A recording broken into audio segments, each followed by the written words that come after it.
কাল রাতে কিছুতেই ঘুম আসছিল না, কি করি? একটা নতুন সিম কার্ড কেনা ছিল আমার কাছে, সেটা মোবাইলে সেট করলাম। আমার বউ বাপের বাড়ি ছিল, আমি আননোন নম্বর থেকে মেসেজ দিলাম আপনি বাড়িতে নেই। সেই সুযোগে আপনার বাড়িতে এক ভীষণ সুন্দরী মহিলা একটু আগেই ঢুকলো। আপনার হাজবেন্ড মনে হয় আপনাকে ধোঁকা দিচ্ছে, ইতি আপনার শুভাকাঙ্ক্ষী। 2 মিনিটের মধ্যেই আমার ফোনে বউয়ের মেসেজ এলো, আমি রাতেই ফিরছি, আর্জেন্ট দরকার আছে, ট্যাক্সি পাচ্ছি না, দাঁড়িয়ে আছি। ঘর থেকে তুমি বা অন্য কেউ থাকলে যেন না বেরোয়। সামনের বাড়ির জয়িতা বৌদি নজর রাখছে। তখন আমি সামনের ফ্ল্যাটের জয়িতা বৌদিকে আননোন নম্বর থেকে মেসেজ করলাম, আপনার বড় অফিসে মালা বলে মেয়েটিকে বিয়ে করতে যাচ্ছে, কাল আমতলা মন্দিরে দুপুরে বিয়ে করবে, বিশ্বাস না করলে আপনার ব্যাপার, ইতি আপনার শুভাকাঙ্ক্ষী। একটু পরেই ওদের ফ্ল্যাটের চরম হইচই, বাসনপত্র ফেলার আওয়াজ শোনা যাচ্ছে।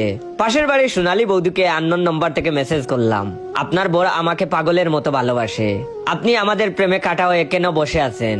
লজ্জা করে না আপনার? এখনো বড়ের ফোন চেক করে দেখুন, আমার নম্বর থেকে 4-5টা আই লাভ ইউ মেসেজ অন্তত পেয়ে যাবেন। একটু পরই চরম গন্ডগোলের আওয়াজ পেলাম, পোড়াময়ের চিৎকার হচ্ছে। সামনের বাড়ির রিটায়ার্ড জেঠুকে আননোন নাম্বার থেকে মেসেজ করলাম, আপনার বাড়ির ছাদের দরজা কাটছে 3-4 জন লোক মুখে কাপড় বেঁধে, তাড়াতাড়ি ছাদে যান। একটু পরেই ওদের বাড়ির সবাই দেখি ছাদে গিয়ে হই হুল্লোড় শুরু করেছে। এবার আমার একটু ঘুম পাচ্ছে, পাশের বালিশটা টেনে নিলাম, কি শান্তিতে ঘুম এলো। আহ